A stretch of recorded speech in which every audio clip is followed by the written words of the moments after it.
talked about a lot of the... Could you stand up? Yep, sure, of course. Speak up, please. Yep, you talked about a lot of common resources that exist today that people fight over, whether it's subsidized housing, whether it's welfare.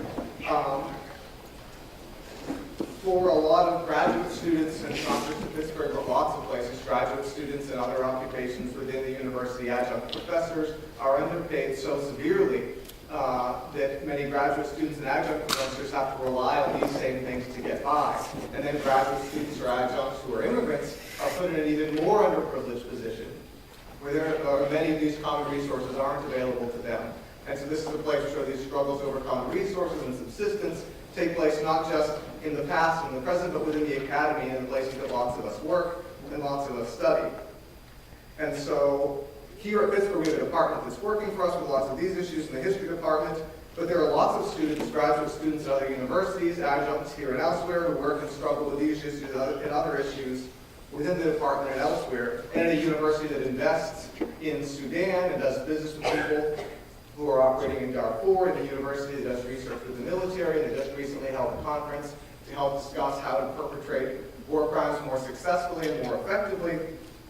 And so I'm curious, the university provides this really interesting space, and especially for younger people and for undergraduates, where you get a chance to discuss and to think about all these things that are going on in the real world in the past and the present, and like you talked about, to apply these ideas that came from before to our own lives.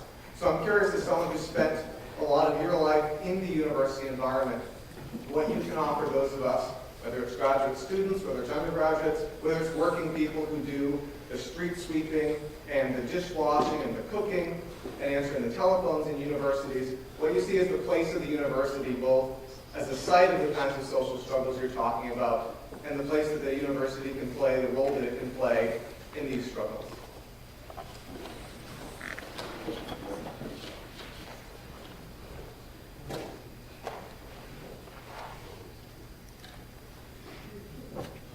Yeah, it's a struggle. It's a battle of, I look at it as from my perspective, as it's a battle of ideas. Yes, my brother, I think there's a battle of ideas. I don't mean to say that the struggle for subsistence is, I'm saying that in addition to a material struggle, there's also a battle of ideas. That's what I got out of the breakthroughs of 1940. Of course, the struggle continues. I used to belong to an organization that had the slogan, a free university and a free society.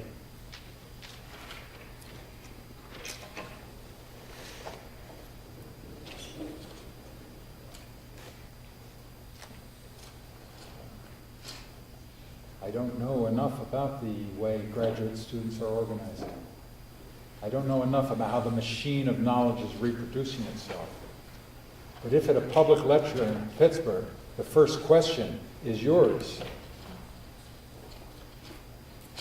well, it could be worse.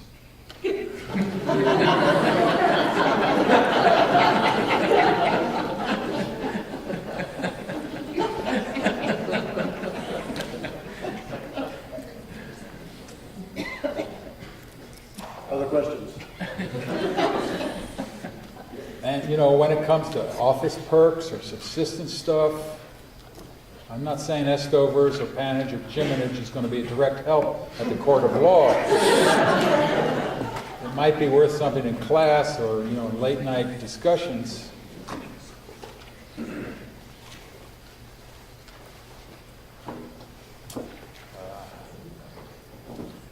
I believe what's happened in the past can help us in the future. But you might say, well, you're a prof. Of course you believe that. And you're old. But I think the burden of my lecture tonight is to show that if you just live in the present, then there's a danger of a kind of isolation. It's a class struggle. It's a struggle. And I'm just giving a lecture.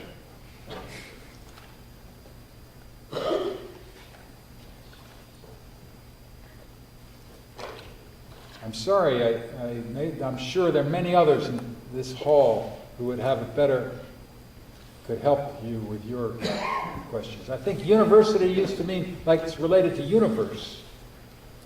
But, none of us go for that anymore. Like, then is it a factory? Fog factory, producing ideological obfuscation.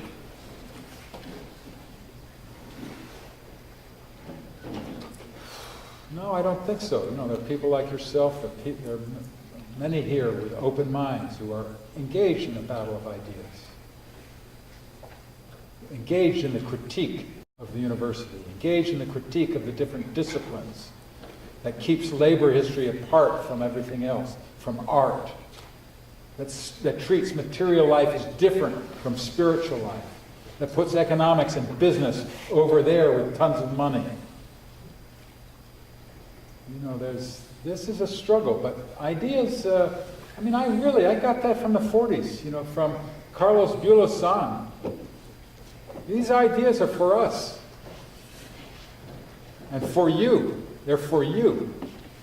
It's what Walt Whitman said, didn't he? The legacy of the ages, all for you. But it's our job to take it, to seize it, and then to think it, to make it. Yeah, go on. Okay. Over here, question? You mentioned a similarity between the robber baron of King John and our present president of West. I'm not disagreeing, but also nameless corporate monarch. I feel the same way. But do you see any notable differences between back then and now that are significant? I don't think assassination is the way to go.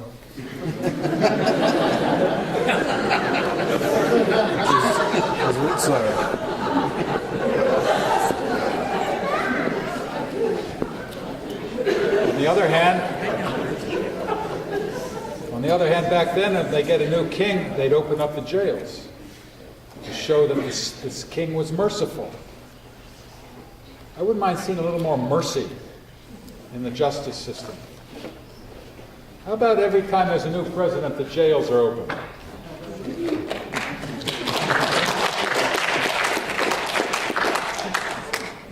How about every time, every 50 years, all the land is redivided again equally, as it says in Leviticus chapter 25? Let's give it a try. It worked for millennia.